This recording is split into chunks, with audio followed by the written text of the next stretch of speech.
You're listening to XVGM Radio. Welcome to Xenophobe. Aliens taking over.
Welcome to XVGM Radio, where the bits keep coming. I'm Mike. And I'm Justin. And this is episode 82, our interview with Barry Leitch. Yes. So excited to be able to dive into this man and this music. Yes, wait, what? You know... You're diving into him head first. Jeez, my... Steady. Yeah, thank you. Jeez. Thanks so much for joining us on this lovely... well, it's evening when we're recording. Barry, how are you doing today?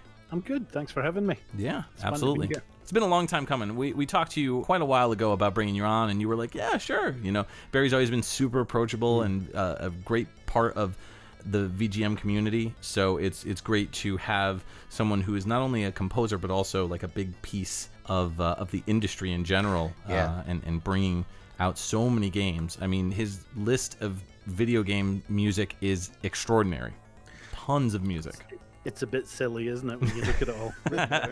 You have a very prolific history, which Yeah. is awesome. Yeah, it's absolutely great because it gives us the chance to dive in deep to your music. Not you, but, well, you to a point, but... Yeah, we want to know about you. Yeah, absolutely. So we'll be asking you some questions throughout this episode, and our listeners will be able to hear some really groovy, fun tunes and get a sense of your style, too. It's a very European style. Definitely, it feels like a lot of the music that was coming out of the UK and Europe in general. on the Amiga, the C64, and today's episode, we're actually going to be diving into a lot of that. We're going to kind of stray away from the stuff that a lot of people talk about that you're really well known for, like Top Gear, yep. Horizon Chase Turbo. Horizon Chase Turbo. Yes, yeah. But we wanted to dive into the history of your works and kind of try to tackle some of the stuff that doesn't really get talked about that often. Sure. Yeah. Let's start off with a little bit of history. Can you tell us how you got into video game music in general? Well, I was very young. I was about 13, 14 when I got my first computer. In fact, I was 12 when I got my first computer. But the ZX81 didn't have any sound, so I was about 13 or 14 before I got a computer that could play sound. Oh, okay. And I was pretty fascinated with the idea of music.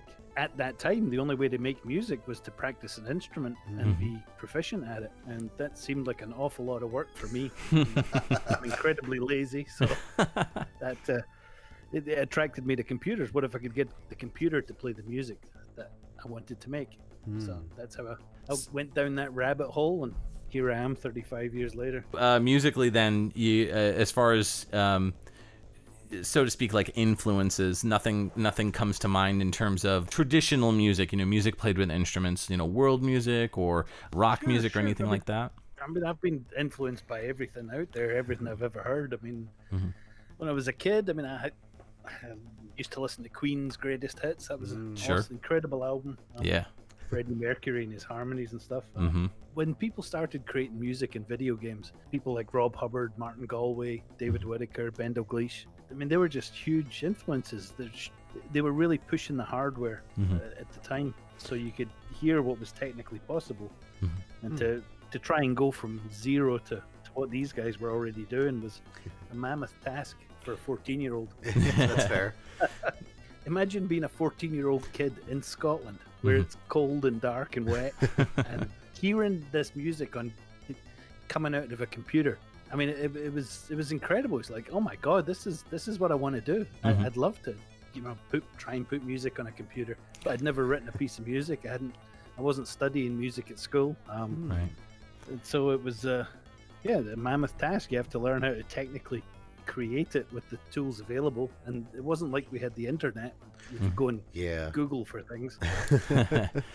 Yeah, so with not having a traditional music background, I mean we can get into this a little bit later, but I'm actually really curious as to how you got into the music aspect of it. Like if you're not reading and writing sheet music, did you just do a lot of the stuff by ear, just like keep playing notes until you find the right one, or did you find that you had a knack?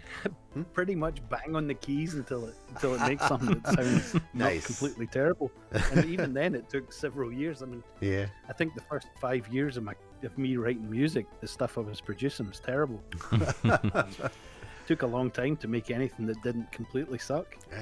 I can imagine it's hard to kind of get around that and actually start liking the stuff that you're doing. I mean, every artist is their own worst critic, I know, but when it comes to music, there's just another thing that you have to worry about. I think you'll find if you listen to my early pieces of music, they are We were talking to another composer several episodes ago where we talked to Barry Topping, who did the Paradise Killer soundtrack, a relatively new indie game that takes a lot of influence from all different types of music, a lot of 90s, a lot of like new jack swing, stuff like that, rock, disco. I mean, like it just has so many influences. It's funny because you mentioned Scotland. He was also from Scotland. So you have a bit of a difference in terms of age between the two of you, because when we were talking to him, he was mentioning that there really wasn't a music scene back then, and that was probably in like the 80s or like the 80s and like early 90s, I think he was saying, in terms of like bands, like finding bands or finding new bands or anything out of Scotland. Would you say that was that was kind of the case growing up in Scotland on your I think era? There was quite a lot of bands coming up and coming around that time. I mean, I remember going out and seeing a lot of live bands. In the mid 80s and stuff, mid to late 80s. I remember seeing the Shaman in a horrible little nightclub in Paisley years before they got famous. Wow, crazy. That's cool. Wow. So it's kind of interesting to hear that, because maybe something had changed in like the short time. in that time when Barry was when Barry Could have been where he was located. Yeah. Scotland. I mean, there's only like two or three major cities in Scotland, and the rest of it's farmland. Right. That's true. Could have been in the middle of nowhere. Edinburgh, Glasgow, and then the rest. Yeah. The track that we came in on was from Xenophobe, which came out on the Amiga in 1989, and that track was the title screen. I have so many questions. I am a big fan and lover of PCM samples, vocal samples used in video game music. A lot of people think, oh, they're cheesy or they're corny or whatever, but like I love them, and it's pretty well documented that I am a big fan of it. Who did the voice of the Arnold impersonator? There's probably a couple of voices in there. There's probably one that says Xenophobe. Yes, it's like a robotic kind of. The really sharp echo effect. Oh, that was you? Yeah, I think so. Okay. Wow. The one saying the aliens are taking over. That's the late Chris Edwards. Oh. He was an artist that we met in Portsmouth, and he moved up to West Yorkshire with us. He worked on the Xenophobe with us.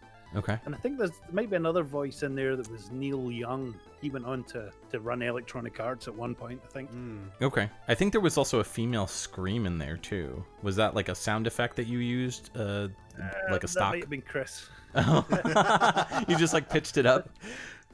Yeah, but that recording, was that the one with 4 Amigas? No, that was I knew you had mentioned, we had a private conversation where we were talking about this track, and Barry said, "Oh, I've got a version of the track with 4 Amigas all playing the track like at once." Oh wow. Yeah.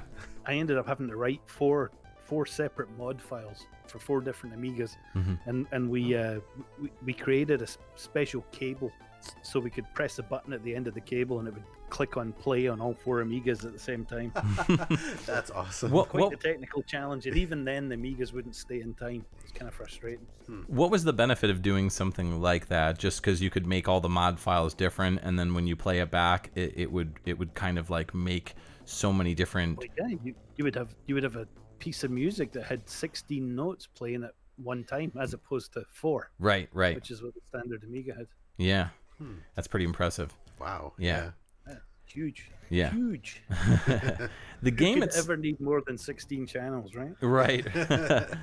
The game itself is a side-scrolling action game that was developed by Midway, like Bally Midway, back when they were still Bally. Right. It was an arcade conversion. I was working for a Magitech design in England, and they were the biggest conversion house. They started as a conversion house. So when someone like Bally Midway or whatever had a game they wanted to put on the home computers, Magitech would do it for them. Okay. The whole point of the game is to reach the end of the level and defeat all the aliens. Of course, it's called Xenophobe. So when it initially starts up, it looks like a gremlin on the screen, like one of the gremlins from the Gremlins movie. Yeah, you know? yeah. It's kind of interesting. I mean, that's the arcade artwork. They're very similar Right. to the arcade. There's 9 different characters that you can pick from, 3 for each joystick. So each one that you have an option to play with is different. There's Red, which offers Mr. Embrace, Dr. Quack, which has a head of a duck, and Colonel Poupon, like Colonel Mustard, Grey Poupon, right? Middle controller is Mr. Fog with 2 G's, Colonel F. Truth, and Dr. Utterbay. And the right controller you can pick, which is the blue color, offers Mr. Ease, Dr. Zordiz, and Colonel it looks like it's Chicken, or S Chicken. S Chicken? Yeah, or it's Chicken? Colonel Chicken. Interesting names. Really cool stuff. What do you think of the track, Justin? I'm finding as we do more of like the European consoles, I like a lot of the sounds that like the C64 and the Amiga and a lot of those make, just because they feel more like electronic to me. And there was a lot of that here where it was very buzzy. The main melody I found interesting. It sounds like a guitar effect for the for the sound. Yeah. But I don't know if it's the file or if it's actually like that. But it sounded or felt like there was like a plinking sound, almost like playing a note on a piano that preceded the notes. And not calling it out because of any like issues. It was just interesting to hear because you generally don't hear that even with other guitar MIDI files. Yeah. I really liked the note bending that was going on with that main melody, but that bass really hooks you in the beginning.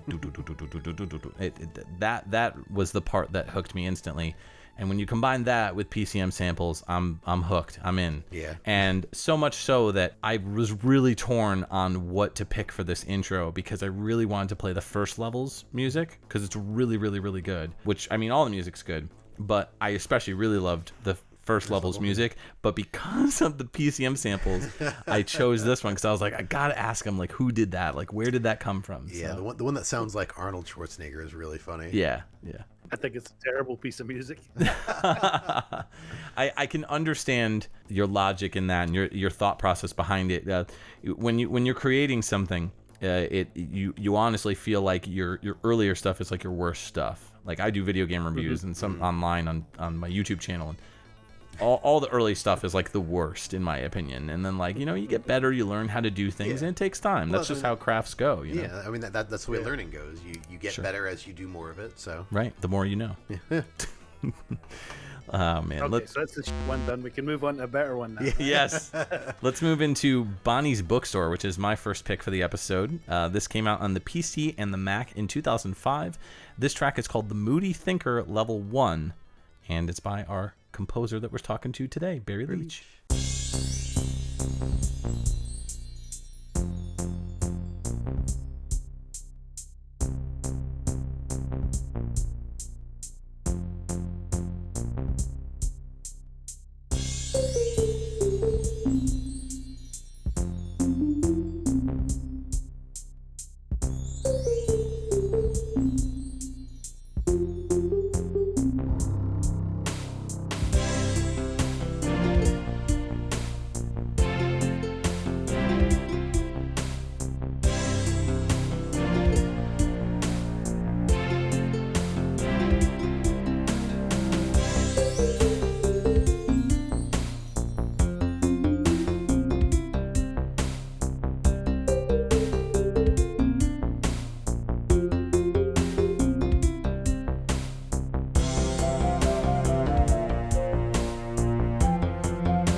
All right, we are back, and that track that we just heard was called The Moody Thinker Level 1, and it's off of the 2005 game Bonnie's Bookstore, which came out on the PC and Mac.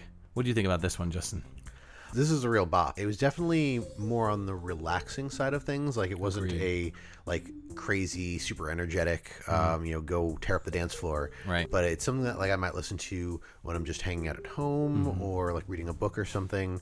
I would say, music-wise, I like how in the opening and throughout most of the song, the synth strings really harken back to the stuff that we're going to talk a whole lot about in this episode, like the Amiga, C64, a lot of those computer consoles. Yeah. And the whole song itself, I feel, really feels like a European PC track, or I shouldn't say PC, but the computer consoles, like the Amiga and C64 and all that, but really beefed up. I don't think you could have gotten this shot for shot on one of those consoles, but I feel like you got the feel for that style of music just spot on with modern contemporary modern stuff. Yeah. I can agree with that. I also think, and this is interesting to point out, that while you kind of touched on this, saying that it sounded very from the PAL region, PAL UK, European region, and it totally does. But I took a lot of influence here and there, things that I heard in terms of the tone and the sound that Barry was using here from a lot of the heavy hitters in the industry. Those kind of plucky strings that you were talking about, almost like a banjo. Oh, yeah. That really reminded me of something from Banjo-Kazooie, like Grant Kirkhope. And then I also, a lot of the synth harmonies and everything, and even that bass line was very much from something like Gianna Sisters, the more recent Gianna Sisters game. So I feel like Barry took that sound and the sound of himself and kind of injected his own work into those sounds using those fonts. So that's kind of the thing that I took away from it personally. Yeah.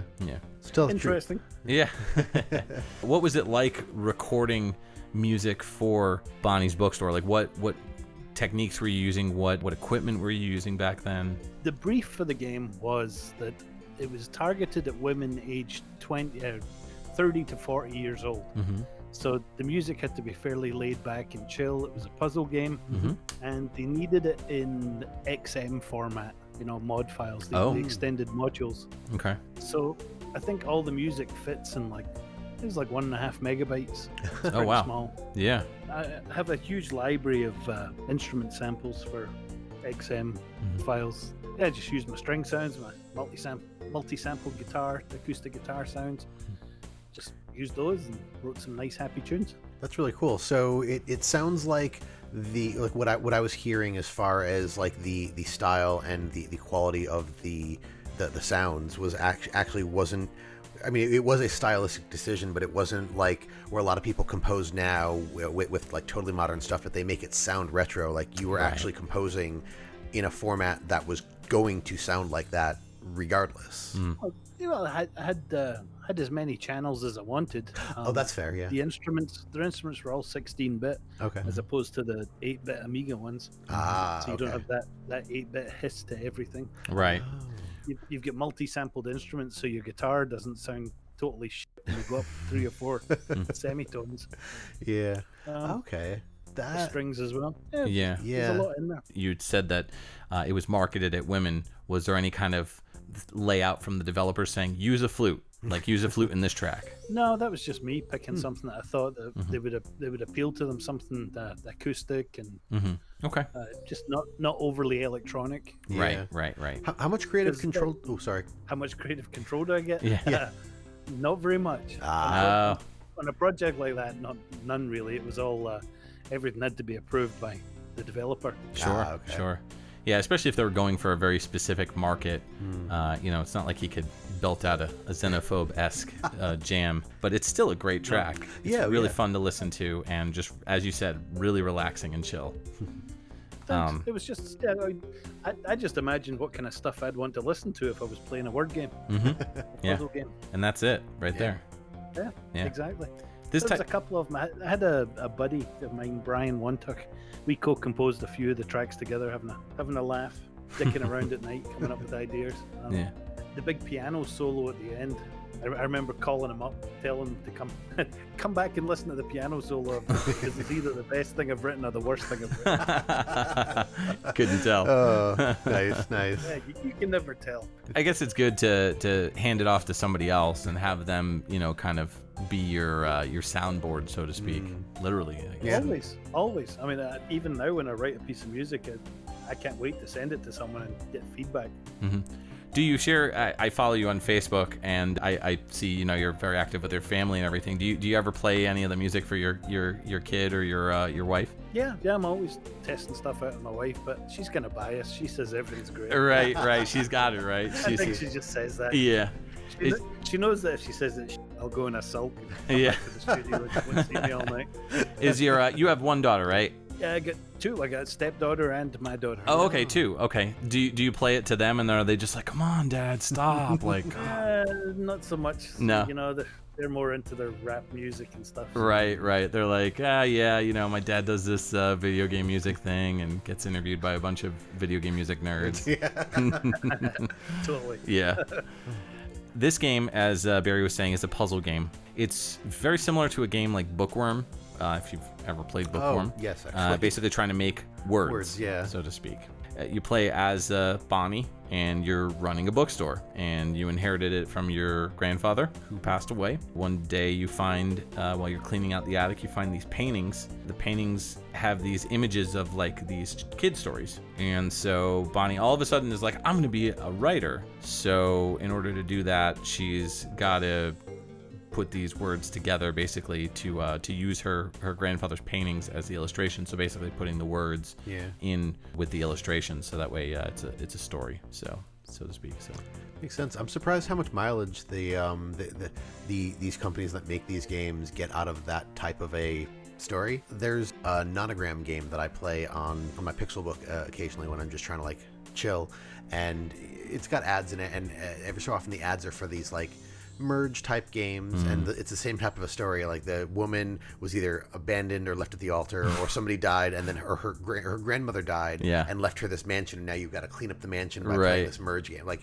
it's funny that like same story gets so much mileage. It's like the Hallmark movies of video games. Yeah, because I mean, you're talking about a game from 2005, and I'm talking about something that I'm playing now. 2021. Sure, yeah. Oh boy. Well, let's get into your first pick. What do you got for us? All right. This is going to be Utopia, the Creation of a Nation. This came out on a lot of things. The Amiga and the Atari ST in 91, DOS in 92, and the SNES in 1993. Don't worry, we're not playing the SNES version. We're going to be listening to the Amiga version. Barry was very much like, don't pick the SNES version. Yeah, no. And I was like, no, I didn't, I swear. Yeah. There's a good story behind why you shouldn't play the SNES one. In order to get the music on it, I was just typing notes and data into a text file, which I then just handed off to the programmer because I didn't have a development kit for that one. So then the programmer finally puts the music into the game on his development system. Now the programmer is working in a room with artists and stuff. There's about 7 or 8 people in there, and most of them have got music playing and stuff while they're working. And the programmer has a little 12-inch TV screen with a tiny little speaker on it. So he says, hey, I've got your music playing. Does it sound good? And so you're trying to listen to it in this room with all the noise. And it's, it sounds pretty good to me. Yeah. But 20 years later, I hear it on YouTube, and it's like, oh my God, the bass line is, the bass sound is like 3 semitones out of tune. Oh, wow. Nobody said, hey, the bass sound's out of tune. Yeah. No. Well, that's crazy. Just every single thing is nuts. I can't believe nobody called me on that. Well, we will listen to the Amiga version here. This is going to be in-game music 2, which on the SNES this was called Vega 3, but I don't know if there's a big difference. I hadn't finished writing the music for it when the magazine published a review of it. So I'm sitting there reading the magazine, and the magazine said that when you started to do badly in the game, it would play the Death March. So I'm writing this piece of music, and I'm like, well, I suppose I better put the Death March in there somewhere.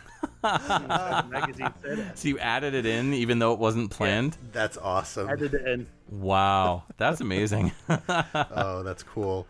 Well, let's give it a listen. Cool.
Welcome back. That was In-Game Music 2 from Utopia, The Creation of a Nation, the Amiga version that came out in 1991.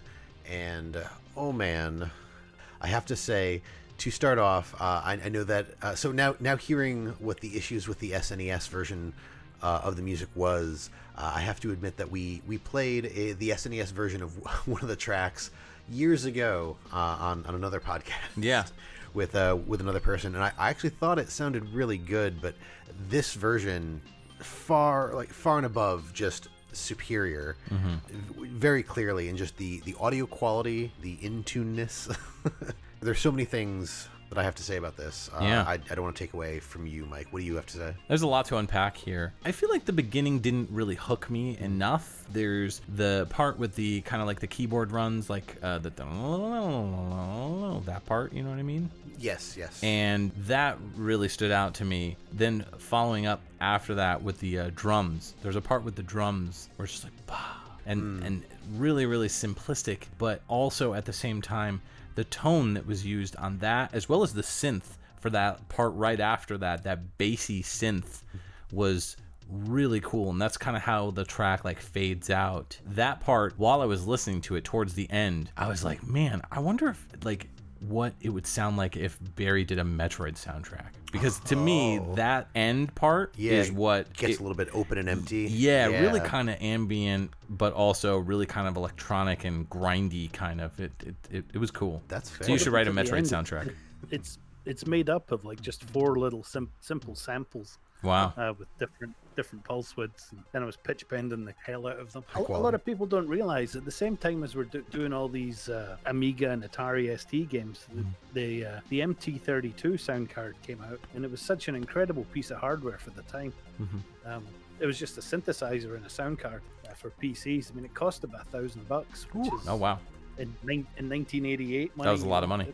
So you can imagine. I mean, people were spending incredible amounts of money just to have good music in their video games. You can apparently get them now on eBay for $300. Okay then. There you go. Oh my gosh, they're still expensive. So it's funny you mentioned the Death March thing, and I think it happened a couple of times before I actually picked up on it. Yeah, I did.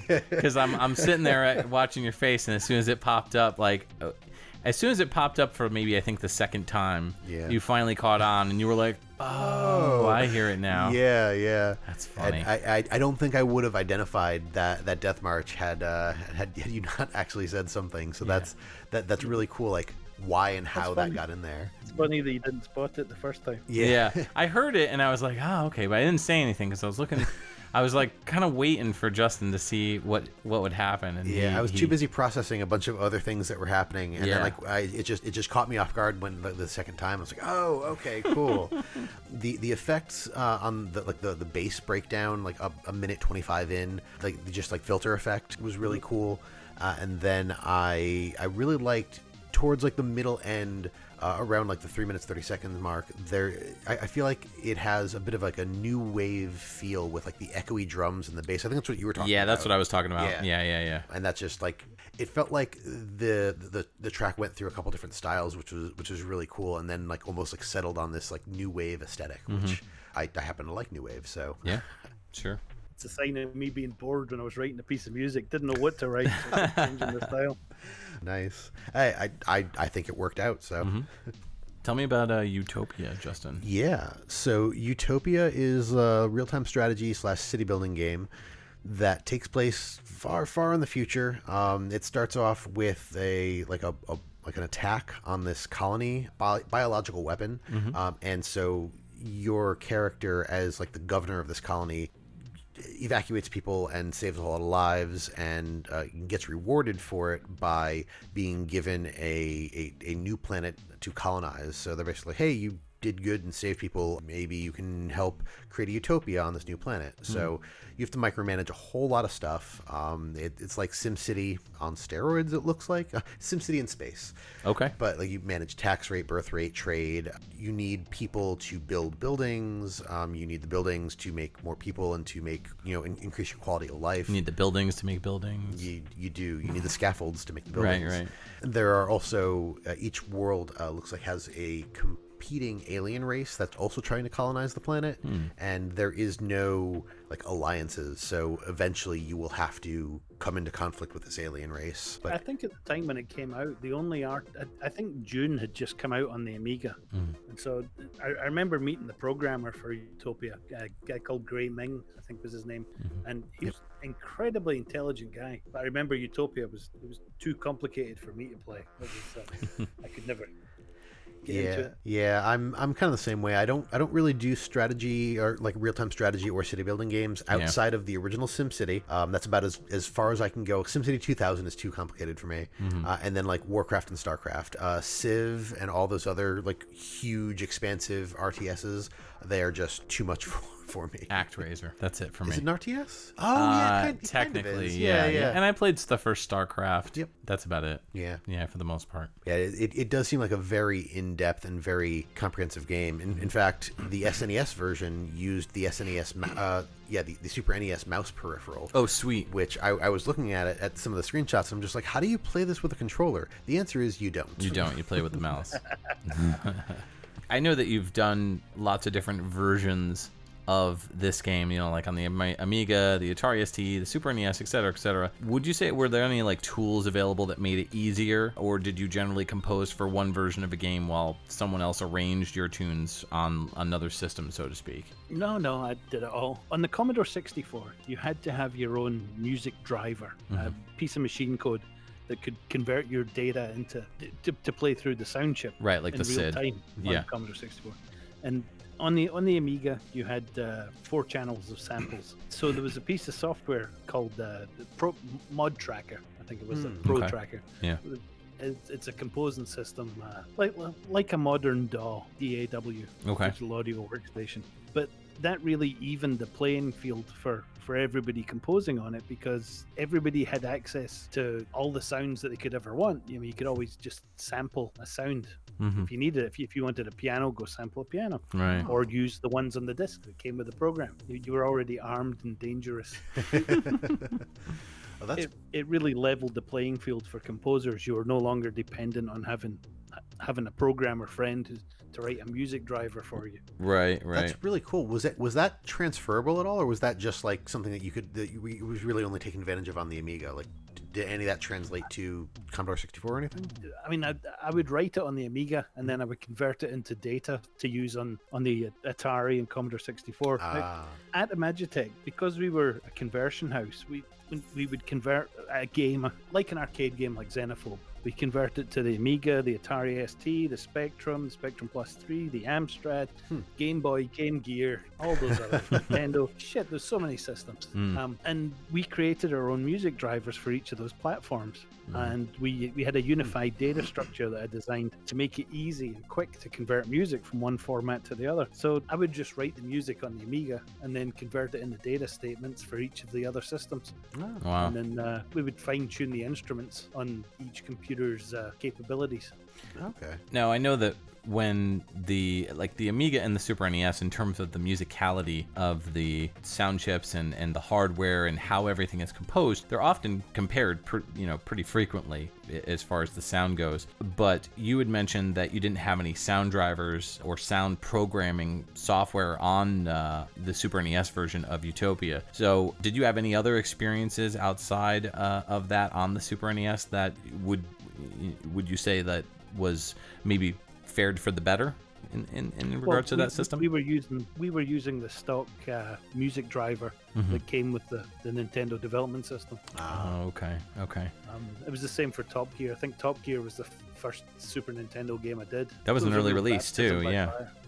Yeah, that was fairly early. That's cool, because I mean, like you got so much out of it for stuff like Top Gear, and even like later games, which we'll get into later in this episode, which we'll be talking about the Super Nintendo again. So it'll be cool to talk about that and to hear your thoughts on a different game and a different song that may fare better. Let's let's get into our next game, which is my pick. This is Gauntlet Legends. This came out in a lot of systems, the N64, the PS1, arcade, but we're going to be doing the N64 version, which came out in 1999. This is Sumner's Tower. Now, this, we believe, was, you said, Barry, that this was composed, you think, by Pablo Buitrago? No, John Paul. John Paul. John Paul did all the arcade Gauntlet Legends. Mm-hmm.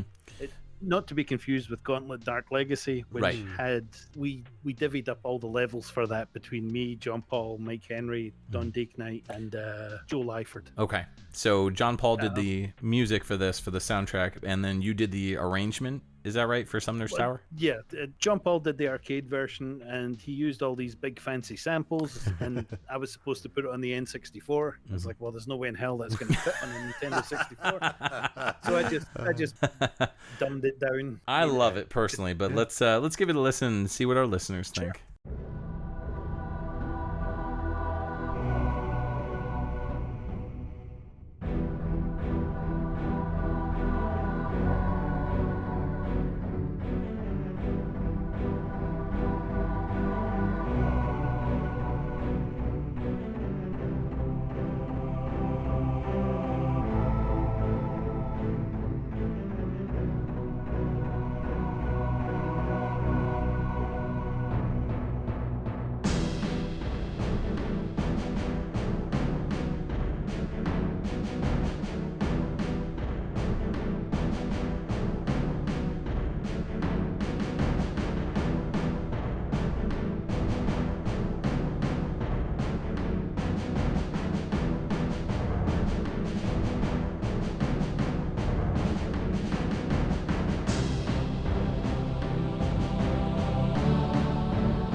All right, thanks for joining us back on our interview with Barry Leitch. That was Gauntlet Legends, an N64 release that came out in 1999, and that was Sumner's Tower, and that was composed by John Paul, but arranged by Barry Leitch. And I'd spoken with Barry about this track, and he told me that he didn't compose it, but I wanted to try something different and talk about arrangement with composers, because it's so often that we're so strict about like, oh, let's talk about composition. But I'm more curious, because you brought up a good point about, working with limitations on the N64, trying to cram this big orchestral piece into this tiny cartridge. What was that like? I mean, that must have been hell for you. Hell on earth. 6 months of my life I won't get back. Yeah. Ooh. Yikes. But it was worth it because it's such a great game, and it gave me so many personal amazing memories. I got the game, shortly after it came out, and I have a lot of nostalgic memories for it. The game you needed the expansion pack first off to play with 4 characters. So you start off, it's like there's 4 different characters initially that you start off with, and it is just like all the other Gauntlet games, except it's in 3D. It's kind of like a isometric or top down, more like top down with a slight twist of the cameras. The whole point of the game is to defeat the villain whose name is Scorn. That's it. And the ending is awful. It's literally just like every bad guy turned to stone. The end, basically. Like, I remember playing this game and just spending hours and hours playing it. And when I finally beat it, I was like, "That's the ending." I was so disappointed. I mean, it looked cool because it was like a cutscene. Yeah. But I was still annoyed. Yeah, it's very just a short video. Yeah. Yeah, it's super short. Very quick ending. Yeah, it was so Well, abrupt. it took a lot of work to create those videos back in that. Oh, in that for sure. time. Yeah, because it was all like CG, like it was like full motion video rendered. Pre-rendered graphics. Yeah, and on the N64 that was not Expensive easy stuff to right do. Yeah, but I remember this song because it plays in the lobby of where you can go to each like world. So it was like an ice world, a fire world, and so you're just kind of walking around this area, and I just always remember this song because I would frequent this hallway so often in the game. But I've leveled up my Valkyrie to I put her at the highest level of speed because my friend JR and I would joke around. He'd be like, "Dude, dump all your points in the speed, like max out your speed." So I put my speed at 90. I was at level 99, which I don't know if you've ever leveled up in Gauntlet Legends, but it takes a considerable amount of time to be able to get to level 99. So I did that, and then I turned on the speed boost, and it would clip the game if I ran in circles. It was so funny. Oh my god. We would just run around that lobby. The camera could barely keep up. We would just I don't know what the point was, but it was just so funny. I mean, as long We as were it was bored. fun. Yeah. We were bored and in college. Like, we had nothing going on. That's fair. Yeah. You said it was kind of rough arranging it, but like the technicality behind it, you had mentioned that you had to take these big orchestral pieces and then kind of like whittle them down. What kind of software were you using on this sort of stuff to like get it to fit? I was just using a tracker. Okay. I think I was using Scale Tracker. I still use that one. Okay. But I basically resequenced everything from scratch, Oh, so wow. I could use my samples as opposed to John Paul's big stupid ones. Now, John Paul is a great composer. He's very intelligent. He's now the first chair of music at a university in Oh, wow. that's down south somewhere. I can't remember which one, but very accomplished composer. I hated his music. I really didn't like it because he just wouldn't stay in time. I like my music to be, to stick to a time signature. You pick a time signature and you stick to it. You don't jump from 4/4 to 3/4 and then back again really quickly. And Okay. Not big on the prog rock then, avant-garde huh? timing. Not a prog rock fan? No, No. but Okay. but John Paul does all that stuff. He's clever enough to do it all. Right, And right. It drove me nuts. I can imagine. For sure. And I mean, like, especially with a lot of the music that you write for stuff like the Top Gear series and all that type of like race music, a lot of that is like dance beat type, a lot of like On the floor. Yeah, exactly. So if that's your bag, then that totally makes sense. So what about you, Justin? Any memories with this game at all? No, I played more of the original Gauntlet and I think the Dark Legacy games than Yes. Legends. I do know that I did not play Gauntlet Legends on the N64. If I've played it at all, I've probably played it on the PS1 or something. Okay, I'll have to show you the because I still have my original cart With the with the oh my level, God. with it chugging at top speed. So I'll have to at some point in time get you down here and we'll boot it up and have some fun just making the game clip. That sounds insane. I love it. Absolutely. I was going to say for the PlayStation 1 version, I think there's a track in that one. It was one of the Red Book tracks, just CD audio, and it has me and my son wailing. my son was only 5 years old at the time, so we went into the recording studio at Atari and recorded ourselves wailing for the 3 or 4 minutes for the length of the tune. So when you're going through the dungeons and you hear a couple of people screaming and Yeah, that was you. you. That's you and your kid. Oh, that's amazing. That's me and my awesome. boy. Yeah. Awesome. John Paul, real quick, just to touch on him. He started off with Tubin in 1989, doing music for that, as well as Badlands in 1989. He worked on a bunch of like Atari Tengen like type releases like Pit Fighter. He moved on to Batman in 1990, and then kind of bounced around to the RBI baseball series until the mid 90s, where he did Wayne Gretzky's 3D hockey in 1996. And according to this, Gauntlet Dark Legacy is his final game. So there you go. Yeah, he went into teaching after that. Oh, okay. He was the audio director for the arcade division at Atari, and I was the audio director for the consumer division. Oh, So, okay. Him and Mike Henry, Don Deek Knight, and Joe Lyford would do all the arcade machines, and I was the token audio guy on the other side doing the Nintendo 64 and PlayStation, Dreamcast. I have not played the Dreamcast version of Gauntlet Legends, but I would imagine that it would probably be in line with the PS1 version for the most part. Yeah. Yeah. I feel like it might be better because the Dreamcast was. I mean, better hardware. Hardware should be better. Yeah, I don't know if yeah. it came out on the Dreamcast, did it? I think it did, yeah. And I'm like 99% positive it did.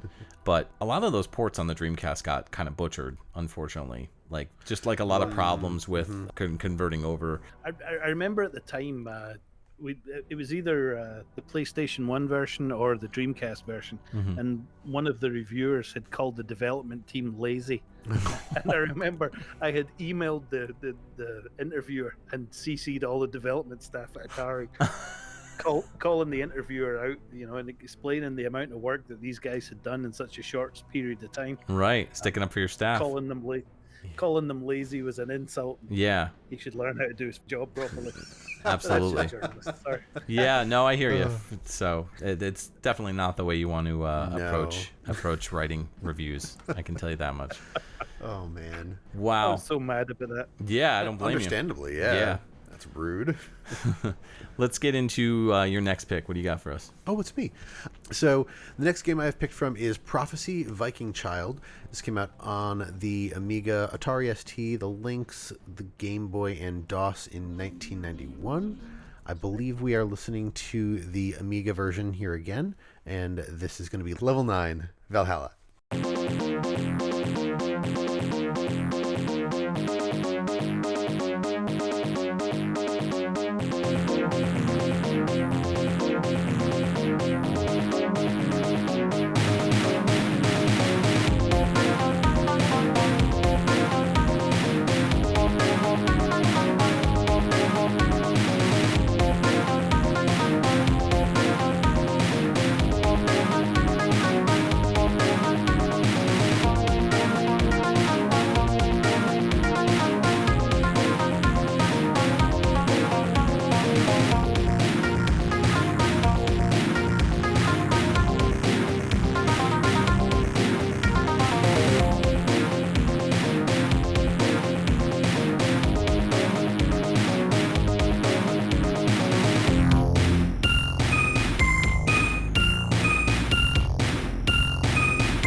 right, that was Level 9 Valhalla from 1991's Prophecy Viking Child, and that came out on the Amiga, the Atari ST, the Lynx, the Game Boy, and the DOS. The machines. DOS. And Spectrum. Oh, really? Is that on Spectrum too? It was on loads. It was on every format. That one wow. game is on more formats than any other game I worked on. Oh, wow. That's amazing. Oh, wow, yeah, I didn't see, I guess I must have overlooked some of the other things, but yeah, I take it back, it came out in everything. Everything, yeah. Everything. Yeah. You milked it for all it was worth. Yeah, I mean, a lot of games back then, they did that with. I'm curious about the tone on this one, because all of the music here, I mean, well composed, really kind of bouncy vibe, especially that slinky kind of bass line. It's a little bit more, yeah, but it doesn't sound as like deep and gritty as the intro track that we played, the Xenophobe track. And even like the Utopia track, it sounds totally different. So I gotta wonder, on when it comes to the Amiga, when you're writing music for it, it doesn't seem like you're staying in line with every track that you're writing. So is it something where you're like developing the type of tone that you're using on the Amiga over time, and the tone that you picked for this particular game is like, this was released in 1991, so that was a few years after Xenophobe. So would you say that this is an evolution to your tone, so to speak? Definitely. I mean, you have to think, in those first 5 years, from like 1986 to 1991, 92, I mean, we went from just 3-channel beeps to CD audio. Yeah, that's true. In that period. So we're just tearing ahead as fast as we can. Whenever someone came up with a trick, like, oh, we'll sample a whole chord, 3 notes like that. Yeah. Then everybody does it because, we can sample a chord and use a whole, get 3 notes out of one channel. Right. And then pitch bend, or have an arpeggio, or have it change from sample to sample as you're doing the arpeggio, makes it sound richer. Just all these little tricks that people developed to make it sound better and better. It's interesting because we'll be playing a track later on that came out a year later, that came out on the Amiga as well. And the tone on that one seems to resonate more in line with the Xenophobe track in terms of like that really kind of fat bass tone and that more simplistic style. So it's interesting to see you kind of bounce back and forth between styles and tones, and hear you kind of say like, yeah, this is a progression of my style, but still you're okay with like going back and writing more of those like more simplistic melodies and tones and everything, so to speak. Yeah, maybe. I mean, that one too was I'm pretty sure that was the End of Level Monster tune, wasn't it? Level 9 Valhalla? Yeah. For the Prophecy track? Yeah, that's a late track. Yeah. And I think that's Endgame. So it might just be the end of the game. The final monster was lots of explosions and stuff going on, so I may not have wanted it to be too. Sure, yeah. Yeah, I mean, that's a good point. The track itself was, in comparison to some of the other stuff that we've been hearing, it's a bit faster. I feel like it's got kind of like a dancey beat to it. And then the other thing that I really liked as I was listening, like about a minute and 15 in, it kind of goes into this, again, new wavy or even like synth pop sound for a little bit, which, again, genres that I like. So when it breaks down like that, I'm like, oh, that's a really cool way to do that. Just for the record, I think that's a terrible piece of music. Oh, that's all right. Everybody has different tastes. So self-defeatist here, but it's kind of cool though to hear us like vibing on these tracks and be like, this is great, and he's just like, this is terrible. It's like, I actually hate this song. Yeah. Sorry. Well, I apologize. Maybe it's just that I hear it now, and I think I would do it so much differently now. For sure. That's fair. I mean, that's something that I feel like a lot of people probably get. You hear something and either you didn't like it when you put it out, or maybe you did like it and you're just like, oh, like I would change that, or I would do that a different way. Right. So that's fair. And even like looking back on like Top Gear compared to Horizon Chase, it's very clear that you're using the modern technology to your benefit, not sticking with what you did on Top Gear, but like kind of like an evolution of your tone and your sound and your composition skills too. It's just kind of naturally how it goes. I mean, most people don't. I mean, there's very few composers out there that stick with that tone and sound of like the retro stuff. I think off the top of my head, the only one I can think of is like Yuzo Koshiro, who's just like doing really wacky new stuff with all the old equipment that was out back in the day, like the PC-98, the PC-88, you know, writing music on that, and then like making brand new songs for the modern age. And speaking of Yuzo, or Yuzo Koshiro, my next question to you is, are there any composers of video game music that you haven't worked with, that you know of, that you'd love to collaborate with? And if so, who are they? I would have liked to collaborated with Rob Hubbard. Okay, yeah. So I've talked to him a few times over the years, but he's retired now, so Sure. there's no interest for him to do it. Makes sense, He's yeah. too busy doing his orchestra stuff. Right. Very cool. Yeah. I'm sure there's others. I mean, I'd be down to that. I always enjoy working with other people because I think it really brings something to the compositions. Absolutely. Yeah. It can create something. Working together with composers, you can create something totally new and different and exciting. Going back to Yuzo Koshiro, working with, for example, like Michiru Yamane on Castlevania Portrait of Ruin. Oh, yeah. And just like hearing Yuzo doing Castlevania with Michiru is just like incredible. So it's like these two worlds meeting for the first time. Like there should be explosions in the background happening, you know? Yeah, It was. That's exactly how I'd describe it when I was working at Ocean with Dean Evans. Yes. I mean, me and Dean had a very similar compositional styles, I think. Mm-hmm. Although I always thought Dean was a better composer than me. But we would swap offices halfway through the day.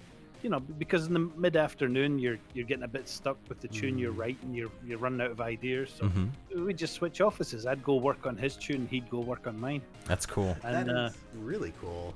it's crazy now because, you know, 30 years later we're listening to the piece of music and it's like, I can't tell if I wrote that or if Dean wrote that part. Or, Right, like, right. I know I wrote this song, but I don't think I would have written that guitar solo. That must have been Dean's. Right. Yeah, we'll be talking about Dean in just a little bit too. Let's move into our next pick. This is from a PlayStation 1 game, so we're going to jump a little bit further ahead down the timeline. Spider, the video game. We've actually played tracks from this game before on the show. This came out in 1996. This track is called Display Cases Dinosaur Bones, and it's by our guest composer, all-around fan of his own work, Barry Leitch.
All right, welcome back. That was Spider, the video game. That's actually the title on the box. Spider, the video game.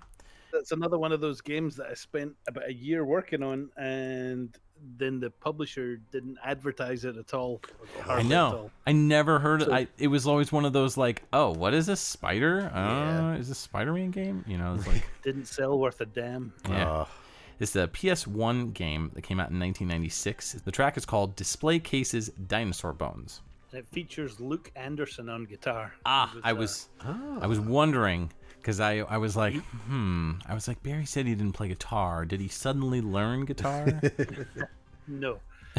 Luke was actually learning to play guitar at the time, as you can probably tell by the loose timing of his notes. Yeah. But we didn't have much time to record stuff, Mm-hmm. and we kind of liked the loose vibe. It sounded like a Cure track.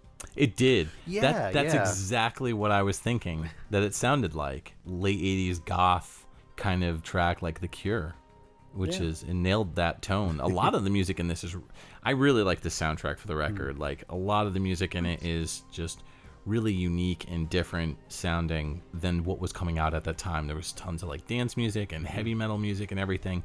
And this game made you think a lot while playing it. It's an action platformer, like 2.5D side scrolling. You play as this mechanical spider who's got the brain of a doctor named Dr. Michael Kelly. So his brain gets transferred into this cybernetic spider. You're trying to take out the people that basically broke into your lab. So you were there working on this spider and everything, and then all of a sudden, you know, all hell breaks loose, and now you've got to try to get back to your body, to try to get back into your body. So you're completely sentient. You know that, you know, what's happening and everything, but you're literally a spider. So it's cool. It's a neat little action platformer, almost like a puzzle game in a lot of ways, because you've got to try to figure out where to go. It's mostly side-scrolling, but there are some top-down levels where, like, you're in the sewer, and you got to try to move around. That's got a really cool surf rock track that I think we might have already played on a previous episode. Yeah, So, I know the name because I know we definitely played something Yeah. before. yeah. But the bass line in this was really nice and heavy, which I really liked. It had almost like a growly texture to it, which I really thought was cool. Like I'm a fan of like buzzy bass lines and whatnot, but like a growly bass line, not that it's uncommon, but it's something that I feel I don't hear much, particularly in video games. So I really like that. And then I was caught off guard by the guitar sounds early on in the track. I couldn't tell if it was guitar or like vocals. And then as it went on, it became more clear that it was guitar, but it was just a really cool effect that was being applied, Yeah. or that was being used there. Almost like an echo tone or something like that. Yeah, like I couldn't tell if it was somebody like making noises with their mouth or if it was a guitar. So that was really cool. I 100% picked up on the fact that this was a not bad, but just beginner guitar. Somebody who was just learning, you know, how to play. Was there any direction that you gave Luke at all for this? No, I mean, you can hear some of there was a higher pitched synth guitar closer to the beginning. Yeah. And I think I'd written that much of a guitar solo, and I was like, you know what? Let's just get Luke to try and lay down a track. That's cool. I thought it turned out all right. I mean, Yeah. it could have had better timing, yeah. I don't know why we didn't record it again. Maybe we were just lazy, or maybe we didn't have enough time. So was there a big rush to get this game out? Is that why they didn't really push it? Or like what was the reasoning behind not having a lot of time? I don't know. Maybe nobody else listened to it and said, hey, wait a minute. Maybe we should tighten up the timing on that. I kind of like it as it is because it does give this almost. It's not super polished. It has flaws, but they're not flaws that are like, you know, oh, this is garbage. They're flaws that are just endearing. Sure. But No, it's like intentional flaws. Yeah. Right. Yeah, I mean, I think everything else in that game is so quantized and polished. I mean, on other tracks where we had the guitar teacher come in and play on a few tracks, which helped. It Probably just, the surf rock track, right? everything was- Yeah. Yeah. Everything was very tight and quantized on the other tracks, so Yeah. I think it stands out a bit, given a bit of loose timing, raw edge to it. Yeah, there's a lot of different genres in action here in this soundtrack, but again, it's not something that you hear very often in terms of the musicality that's being presented here. So, I don't know. Me personally, I think it's one of the more unique PS1 soundtracks. Yeah. Yeah, it's pretty cool. But yeah, this game makes sense that it didn't sell that well. You very rarely see this game out and about, and it was one of those games that somebody asked me to review it on my channel. So I was like, okay. So I picked it up, and as soon as I heard the music, I was like, this is really good. I was like, who is this?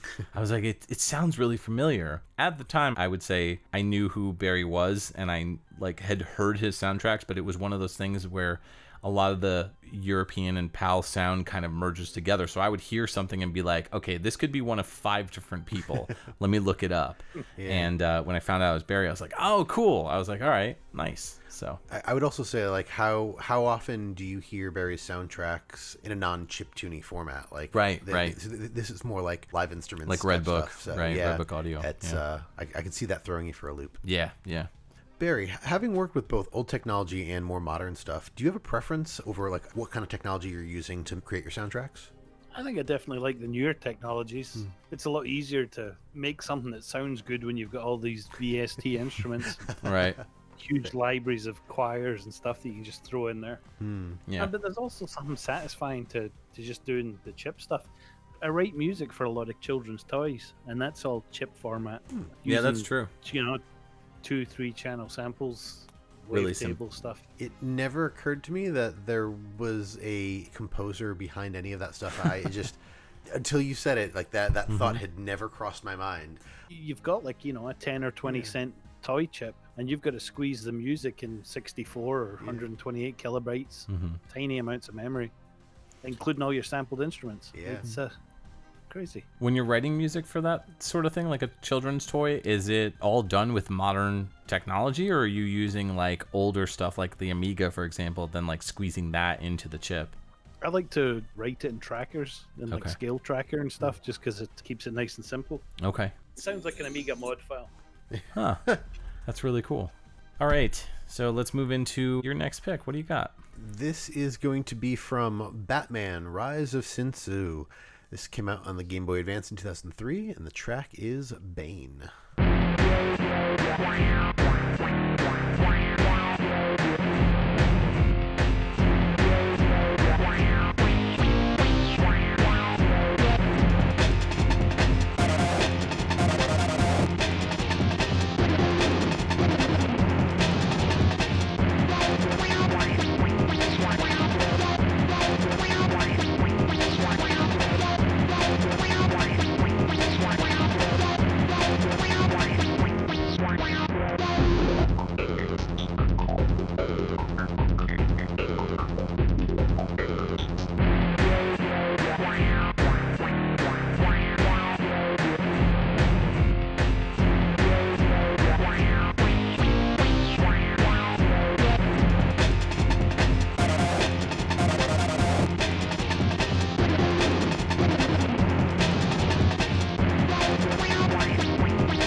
You're listening to XVGM Radio. Hey, you are back. That was Bane from 2003's Batman: Rise of Sin Tzu, which came out on the Game Boy Advance, among other things. This was also on the PS2, I believe the GameCube, and the Xbox. What we heard, obviously, was the Game Boy Advance version.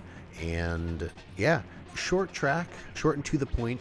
I feel like this track kind of gets the point of Bane across to me. Like, it's very sharp is kind of the only way that I can describe the tones. Not sharp like musically, but like sharp like a knife or a sword, which is funny because Bane usually punches things. He's not really a knife guy, but it feels like there's an edge on that guitar as it's playing.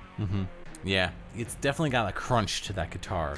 Yeah. But then I really like the whole backbeat of the more dance vibes, the electronic kind of, that style was used a lot on a lot of Game Boy Advance, like action games back then. A lot of the Spider-Man stuff, X-Men, you know, like a lot of that stuff that was being put out back then. There was rampant use of that style and tone, and it's all really good stuff and really fits with the genre of, like, you know, superhero games and, you know, action games and stuff like that. Was there any kind of conscious choice to stay away from the more different sounding soundtrack on the Big Brother version of the game, like on the Xbox, GameCube, PS2, etc.? I never heard those. Oh, okay. Well, there you go. So you just kind of They made were your own composed thing. by someone else. Yeah, I was doing the contract for Ubisoft. They just wanted real short 30-second pieces for each. There's a whole bunch of tunes in there. If I remember right, there's like 20 or 30 of these little 30-second pieces. It was really frustrating to write because what can you do in 30 seconds? Right. I mean, especially since you're so used to writing songs on like the Amiga, where you have different limitations and it's different hardware and everything, but like at the same time, like you could write a 7-minute song that'll play like looped through the whole game, so to speak, or, you know, will change up.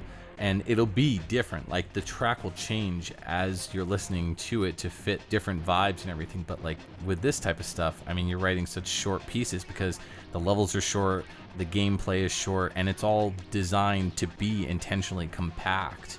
Yeah. I still think you squeezed a lot out of it. Yeah, I have a copy of the game. I've never played it. It's pretty fun. I've played this one very briefly, but it is pretty fun. I own the GameCube version as well, and that it's more of like a 3D pinned camera beat 'em up sort of thing, where it's like the camera's following you as you're moving from level to level, and you could play as like Batman, Batgirl, Robin, and Nightwing, I believe. Yes. You are facing off against a villain who was designed originally by Jim Lee, famed comic book creator. Yeah. Shenzhou or whatever. Sinsu. I can never pronounce that right.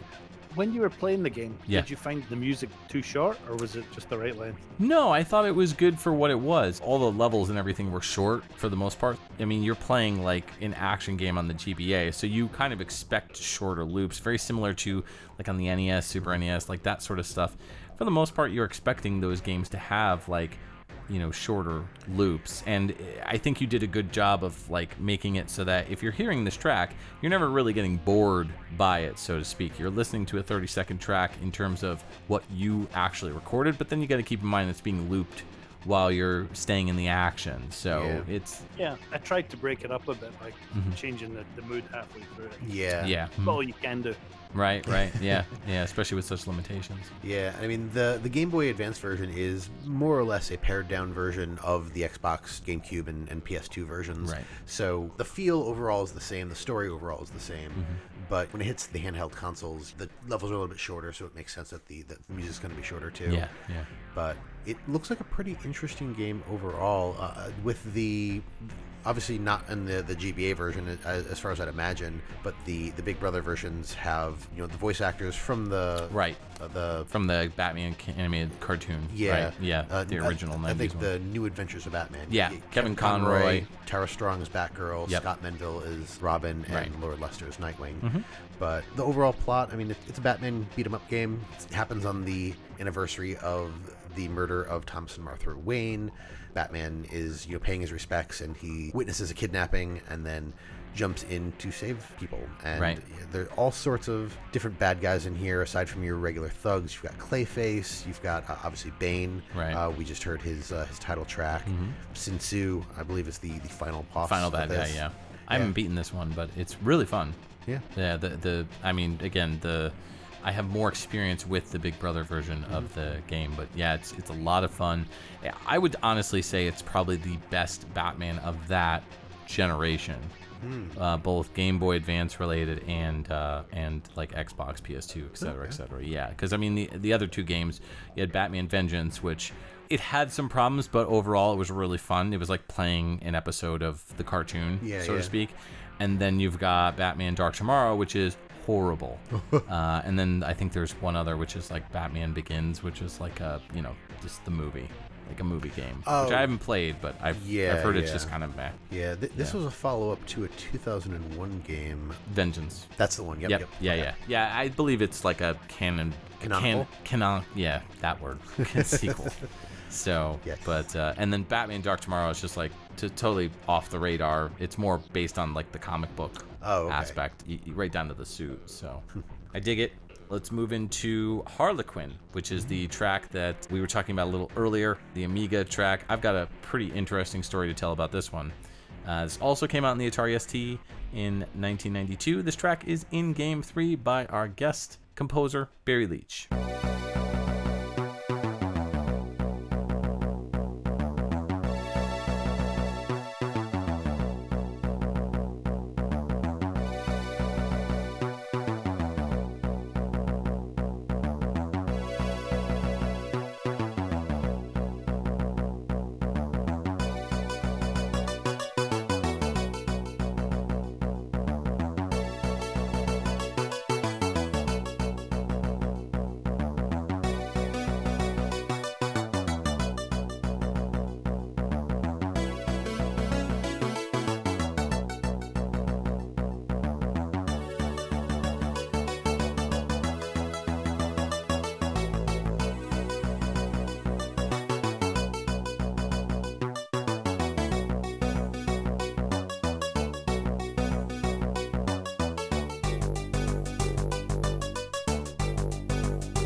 Welcome back. That was Harlequin, which came out on the Amiga and Atari ST in 1992. And that track was in Game 3 by our guest composer, Barry Leitch. What do you think of that one? So right off the bat, you got that super buzzy bass, which immediately wins in my book. Really drew me in. Kind of a bounce to it, though. Yeah. Like bow, bow, bow, bow, bow, bow. Yeah, Like yeah. I love the buzzy feeling of that bass. There's also the strings in the background. There's just like the long held notes. It felt very calming. Like this felt like a fairly relaxing track. I was digging it. I was grooving to it. I definitely love the drums here. Like really sharp, crisp drums. And that bass line is absolutely killer. And then the track kind of turns into this like more relaxing piece, as you said, where it's like, you know, got this more like sing-songy kind of lead synth that da na na na na na, you know. I have weird nostalgia for this track for all the wrong reasons. So I had a really close friend who got me into Amiga music. I wasn't really familiar with the Amiga at all. I knew what it is and that it's got amazing music and everything, but like I didn't know anything about it. I didn't know anything about the games at the time, back in like 2002, 2003, around that time when I was hanging out with this friend of mine. But my buddy knew about a lot of this music because he would just search for it and find it either through like OC Remix and find remixes of it and then kind of track it back to the source. And we used to make like these really goofy songs with just like random sound effects, and he would throw random voiceover clips from either video games or like other medium. Like he did this one with this song, and I didn't know it was this song until I literally played it on this episode. Like I had picked it in advance, so I knew about it then when I was picking it. But like I was digging through Barry's resume, and when I found this, I was like, Harlequin, let me play the music from this. Like, what is it about? And when I heard the track, I just lit up like a Christmas tree. I was like, oh, this song. And this happens even now. You know, back in the day, it wasn't really happening. Like, I didn't search for that music. I didn't know what it was because my friend would just give me a disc with Amiga music on it, and there'd be no track listing. It'd just be track 1, track 2, track 3, blah, blah, blah. Yeah. So he would make these goofy songs with real Amiga music and Super Nintendo music and stuff like that. And one of the tracks he used was this Harlequin track, right when the bass comes in, along with that do do do do do do do do do do. And he threw in a bunch of, in between when the music would kind of die down a little bit, like after those lead lines would play, he would throw in these random clips of Michael Jackson doing an interview where he was talking about like busloads of kids and like milk and cookies. And so he would just take these little samples of Michael Jackson going like cookies, busloads of kids, like random clips like that, and just throw them in this Harlequin track. So you were an inspiration to my friend, is what I'm trying to say. Crazy. That's Yeah. awesome. But this game, let's talk about Harlequin, because it's something, man. What is it? So it is a side-scrolling action game. It's kind of weird because the main character looks like he's shooting hearts out of his nether regions. I don't know. He's a Harlequin, and he's returned to his homeworld, which is called Chimerica. Yeah, I see. Yeah, And he's trying to mend a broken heart. And to do that, he has to find these 4 pieces of his heart that was broken. And then he has to bring them to this clock tower. And that is the end of the game. I guess there's a lot of strategy involved in the game. There's mazes and different things like that. And each level has like a different kind of setting and style to it, which is kind of neat. But yeah, when you're shooting your power-ups, there's burgers that replenish health. There's a fish power-up that lets you turn into a fish. There's a shield power-up. There's a thing called a space hopper that makes it so that you can't get hit. There's an umbrella that you could be using as a parachute. Just like random power-ups. Graphically, the game was stunning for the time. I mean, it Yeah. was a huge jump forward. Yeah, it does look really cool, and I see it's a 8-directional side scroller. Yep. Yeah. So it looks great, but it also looks like you're shooting hearts out your nether regions. So as an attack. What was it like working on the music for this one a year later? Because we kind of talked about Prophecy, and that was done in 91 along with Utopia. So now it's a year later, you're working on Harlequin. this tone kind of goes back to that Xenophobe track, which was what I was talking about earlier, in terms of the more simplistic style and nature of that fat bass line, those more like higher end lead synths and everything. What was kind of your construction of this soundtrack? For this one, it was quirky. The title tune, I start off in 3/4 time and switch to 4/4, adding all these dance and electronic effects to stuff. I was really trying to bring my A game to this one because it was developed by Scottish game developers. It was the first game. Oh, okay. There wasn't that many new game companies opening up in Scotland. Sure. So I was doing everything I could to try and keep those guys on the map. Mm-hmm. I tried to write some interesting music, stuff that was good to listen to. Yeah, it's a really exciting track to listen to. Just in general, like listening to the entire track. What would you say would be your favorite system to compose for? I always liked the Amiga, but the MT32 back in the day was definitely my favorite, just because we had a pretty unique instrument editor and sequencer that I designed and worked with the programmer on developing. Wow. It was a superb piece of software. It's called Medit. It was just something we used. It was a tool we used in-house. It was basically a tracker that we used to create MT32 and ad-lib sounds.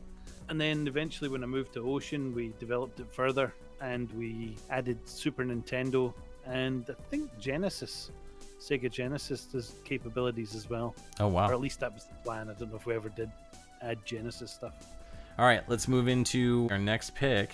That's me. This is you. What do you got? It is. This is going to be Rush 2 Extreme Racing USA. This was a 1998 N64 title. The track we'll listen to is the title track, composed by Mr. Barry Leitch.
Hey, welcome back, XVGM listeners. That was the title track from 1998's Rush 2 Extreme Racing USA, and that came out on the N64. Oh, What man. a fun dance track, huh? Very. Yeah. I got a lot of, like, 90s pop and, like, late 90s techno in this, which is basically what I was listening to at the point that this came out. Like, Sure. I didn't really have my musical tastes defined in 1998, so it was just a lot of like random pop music, Weird Al, and I was starting to get into techno. Okay. This kind of influenced some of my early like techno musical tastes. I would say when I was in college, my first year of college, my roommate and I got some music software. It wasn't Fruity Loops, it was something else. We were just creating like weird random techno songs. Tablet it. Yeah. Maybe it was. I don't think it was Fruity Loops. I can't remember what it was. I don't remember getting Fruity Loops back in 98 or whatever. No, well, I'm talking about college. I'm talking about okay. 2001. Okay, yeah, then that would make sense. But we created some really weird stuff, and I think like one of the either the first or second track that I created sounded a bit like this. Oh, that's cool. Which was a lot of fun. It's nice and simple. Yes. I was offered a job at 3DO once, but one of my main reasons for turning it down was the fact that they used Sony Acid to create all their music. They just used big sampled one-bar loops. Yeah. Put their tunes together that way. Yeah. It's like, why would I do that? It's just going to make my music sound Right, yeah. Yeah, it sounds like it's not for you and your composition style, so that makes sense why you would turn something like that down. Yeah, it wasn't the right tool for me. Yeah.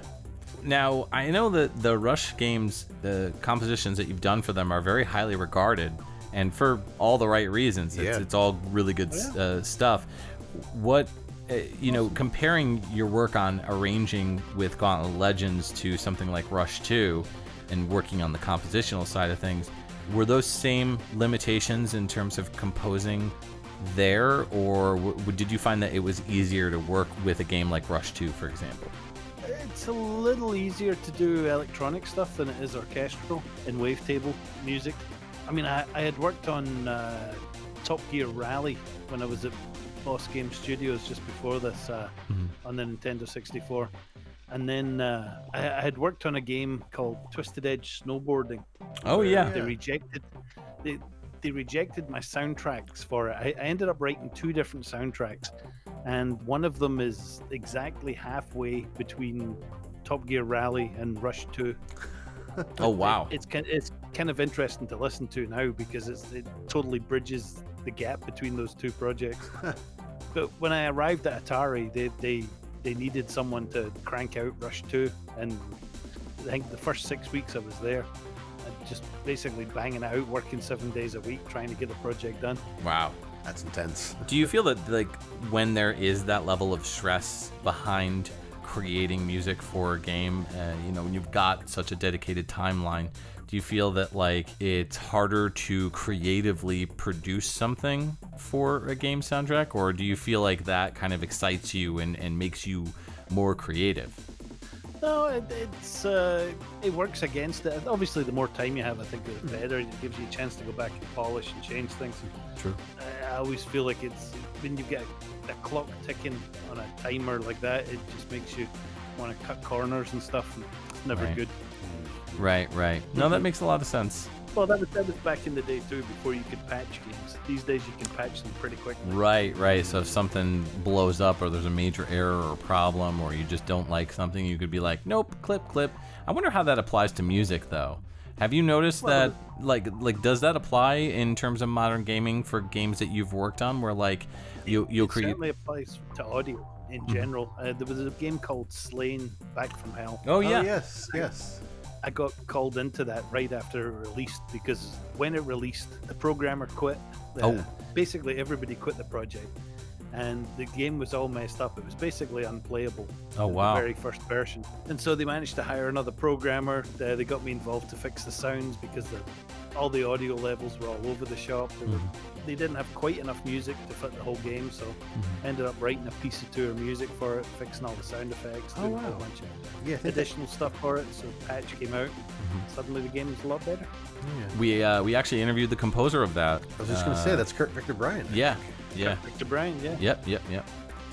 Rush 2 is a racing game. It is. Yeah. It is a racing game based in the USA and it's extreme, which I mean, it came out in the 90s, so it has to be. yeah. Everything was extreme in the late 90s. That's right. But yeah, I mean, the game itself is kind of cool just for like the level of detail that went into recreating the locations. Right. It's a fast arcade style physics type racing game.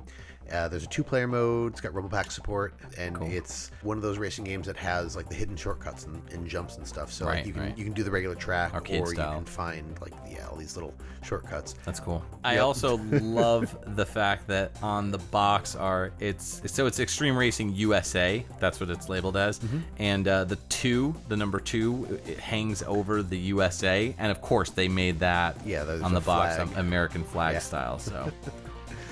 Let's move into, speaking of eating everything, let's talk about Eek the Cat. Oh, God. This is the Super NES game that came out in 1994. The track is called The Zoo, and this one is with Dean Evans.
All right, welcome back to XVGM Radio. That was Eek the Cat.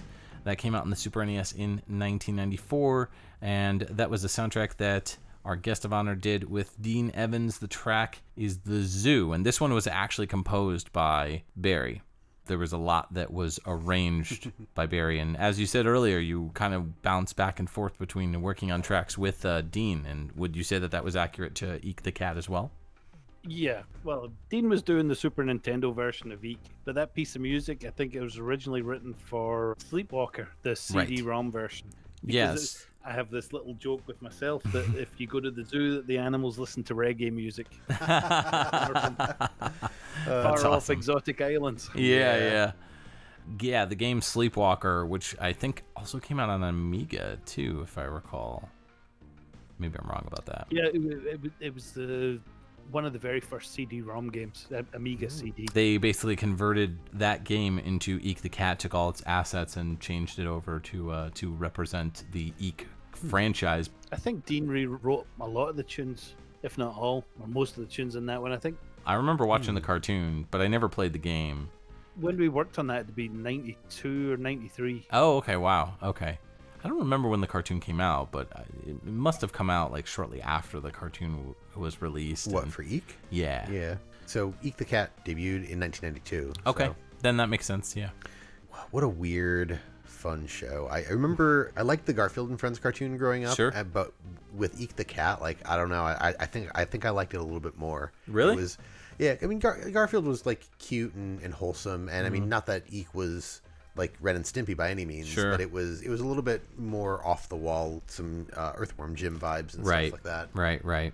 Yeah, I remember watching way more Garfield and Friends, and Eek the Cat kind of followed that same kind of style that was probably, I would say, pre-set up by stuff like Heathcliff, where they would have basically two cartoons in one. Yes. So they would have like Heathcliff, and then they would have the Junkyard Cats. Yep. You know, and then you'd have Eek the Cat, and then they'd have like those Terrible dinosaurs. Thunder Lizards. The Terrible Thunder Lizards. That's it. Yeah.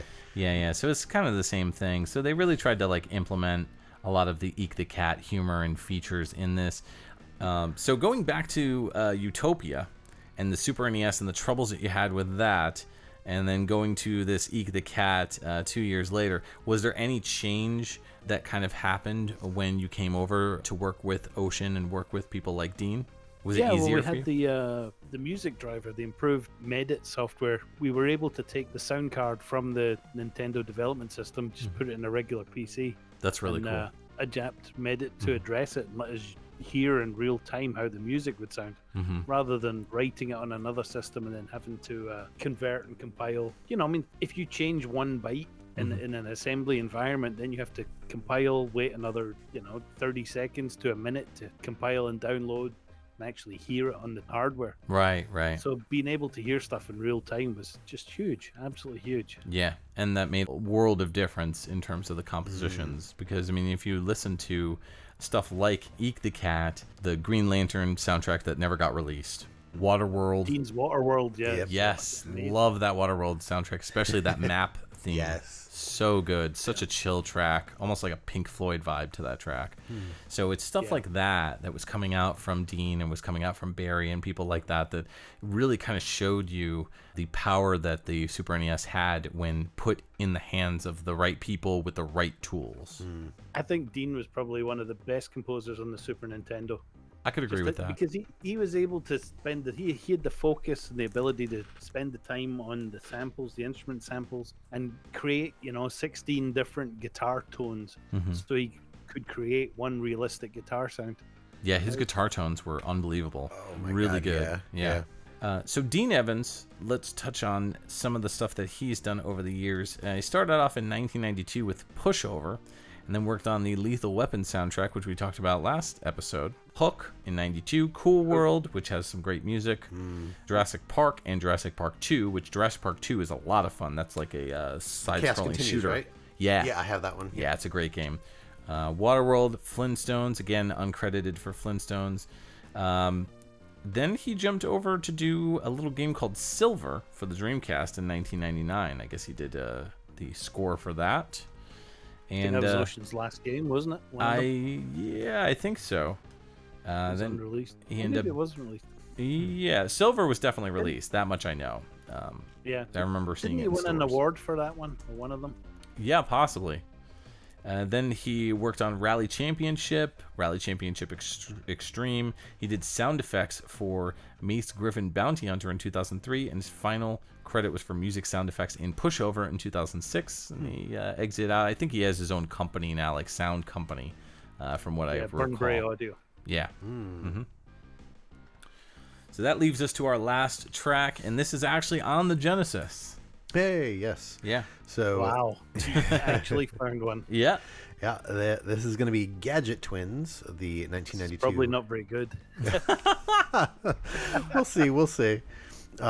This came out in the Genesis in 1992, and the track is Level 3, The Lost City.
All right, welcome back. That was our last track of the episode. That was Gadget Twins from the Genesis in 1992.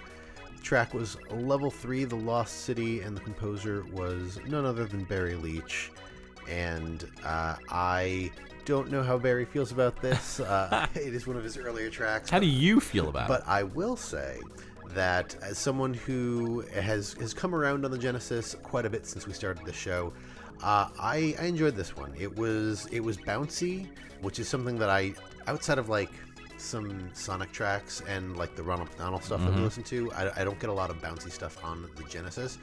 The guitar sound that was used in this, unlike a lot of synth guitar stuff that you hear, it sounds more like the guitar's being plucked, and I really like that choice over like strumming or anything else. Yeah. It's not something that you hear often, and I thought it worked pretty well, especially with like how bouncy and everything else the track was. It felt like a childhood type track, like a children's book sort of thing. Yeah, I think that's what they were going with, the Gadget Twins, so to speak. It's very like bouncy and fun and happy. Yeah. The Gadget Twins were two little cute airplanes. Oh, okay. Blue one, if I remember right. I'm just not Yeah. familiar with They're the was it like a children's cartoon or something like that it was based on? I don't or- know if it was a cartoon. I don't think it was a licensed product. Yeah, it looks like the characters are named Bop and Bump. Okay. They come equipped with a spring glove mechanism that lets the player punch either up, down, left, or right to defeat enemies. The overall story of the game is that late one night, the malevolent Thump enters the Gadget Kingdom's castle and steals the Gadget King's gem. The king wakes up the next morning to find that the gem was stolen, and he then summons Bop and Bump to reclaim his stolen possessions from Thump. Okay, And then. So you're going through these worlds trying to get to Thump so that you can get the king's gem back. Okay, then. It does look very cartoony. Kind of cute. There, even the boss, there's this like pink submarine thing. I wouldn't have known that it was a boss, save for the angry eyes on the pilot.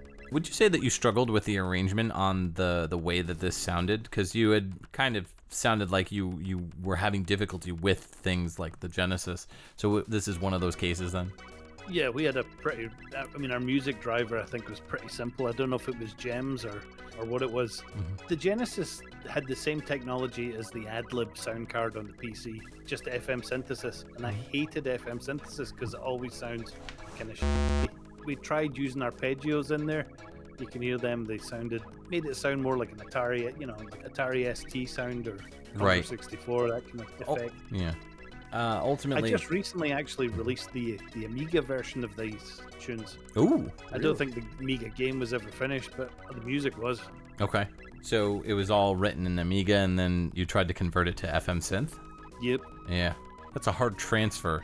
You don't see too many games that were like that back in the day, and even then, I really ultimately think that it boils down to the sound driver that you're working with, the sound programming and the sound driver. I mean, if you look at stuff that Matt Furnace was doing with Sean Hollingworth on the Genesis, it's like incredible. So he had a fantastic music driver, and he pushed it for all it was worth. His stuff is fantastic. Yeah, for sure. Yeah, that's like the prime soaring example of Genesis music from Western composers that just like really sings and makes the system do exactly what it was meant to do.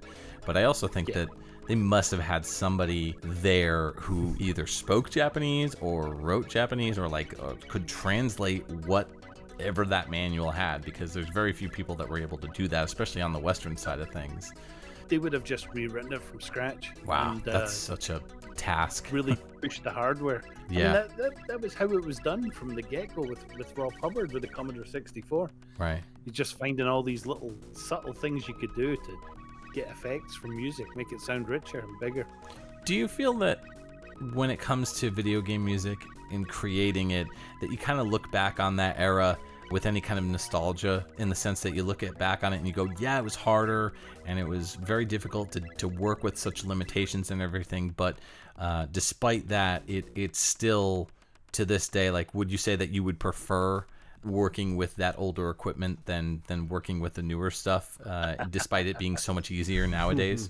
No, I much prefer the new systems. In fact, I had to do a couple of projects recently. I did one recently, Super Arcade Football, which is on the PC and mobile, and it's going to be on the Switch and stuff. Okay.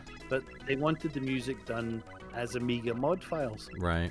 I was like, are you guys sure? Because, I can do proper music. But no, they really wanted that style of 4-channel limited polyphony because it really suited the graphic style of their game. I think it came out pretty well.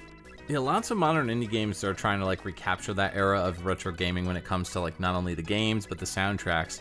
What are your opinions on making a game sound like it came from the 8 or 16-bit era? And is that a composition style that you would consider returning to like in future projects? I don't know. I think I've been doing that for things like Horizon Chase Turbo. Right.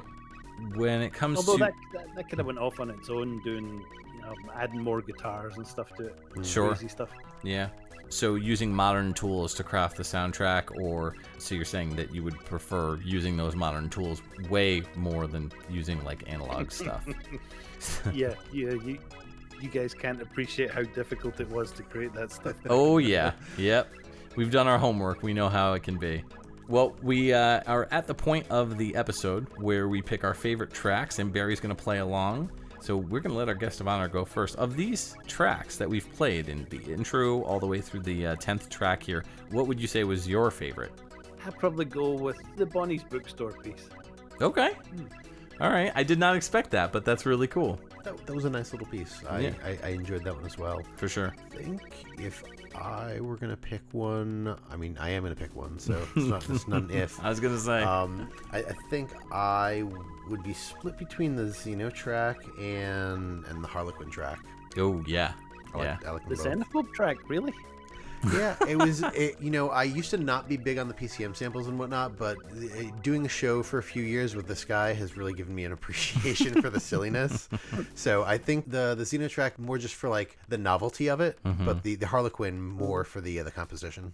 I'm not going to go with nostalgia, because if I went with nostalgia, I'd be picking Gauntlet, which doesn't make any sense to do. So I'm going to go with, I think, Harlequin. Oh, okay. I think Harlequin is going to be my favorite, followed by Spider. Okay. I really dug both of those. The Harlequin one's probably my second choice. Yeah, I like that one. it's good stuff.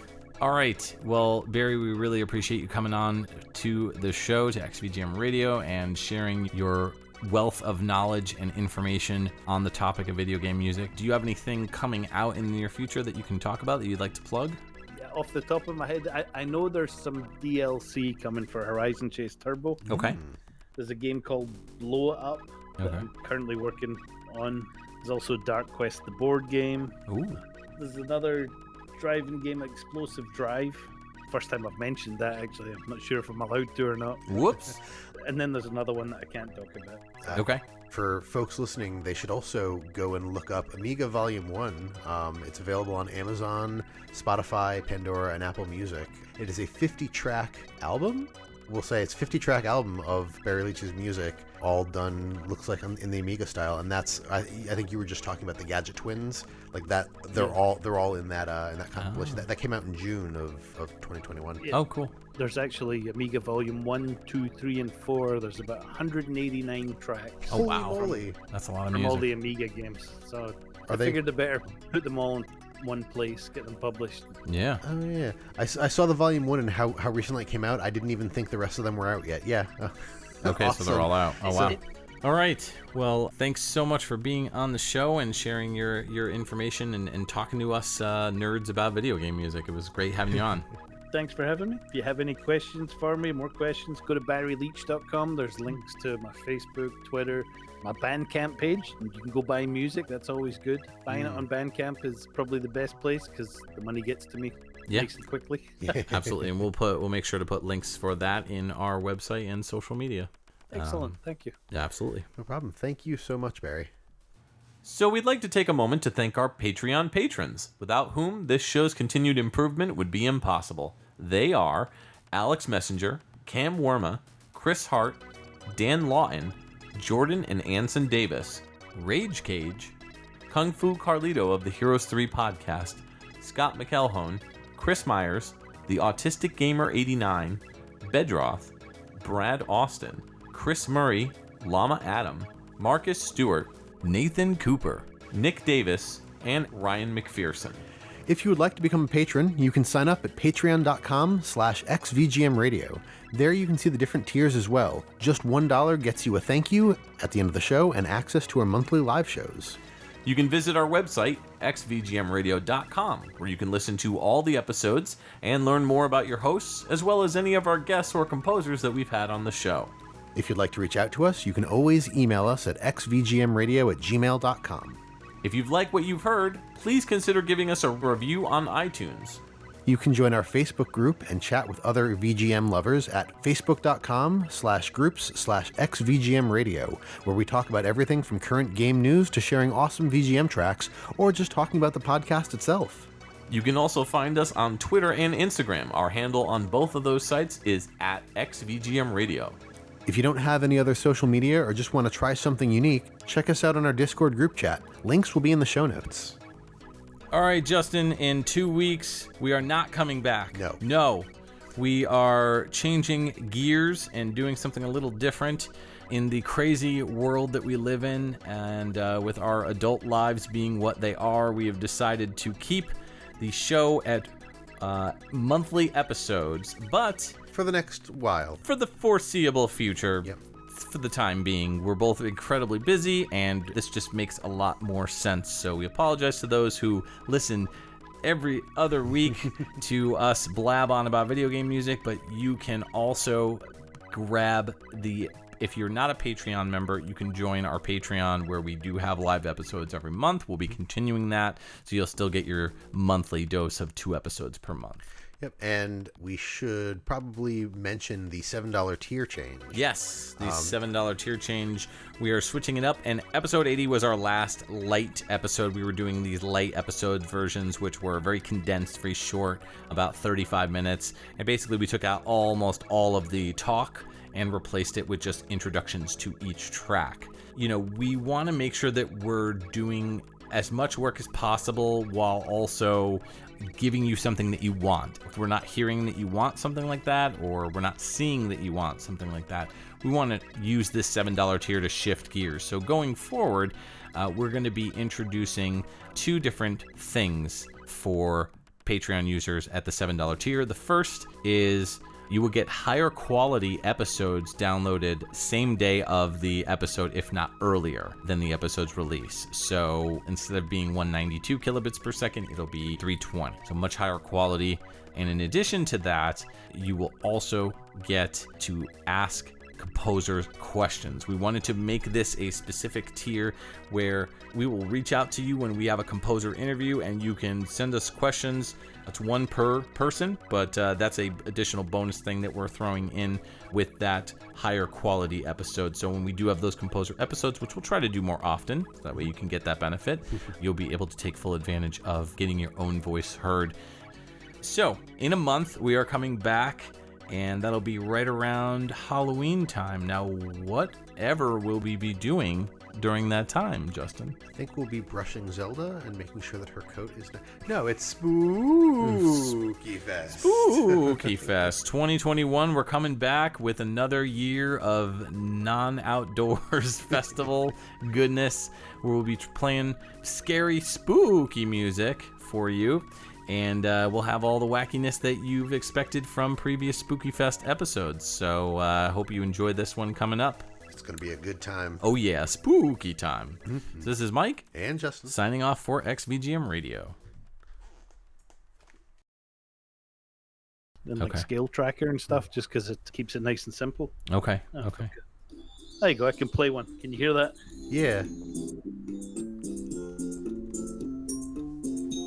Just sounds like an Amiga mod file. Shooting hearts out your nether regions, so as an attack. Kind of neat. Yeah, probably. Yeah, it's pretty aggressive. Yeah, it's kind of aggressive to shoot hearts at somebody from your, you know what.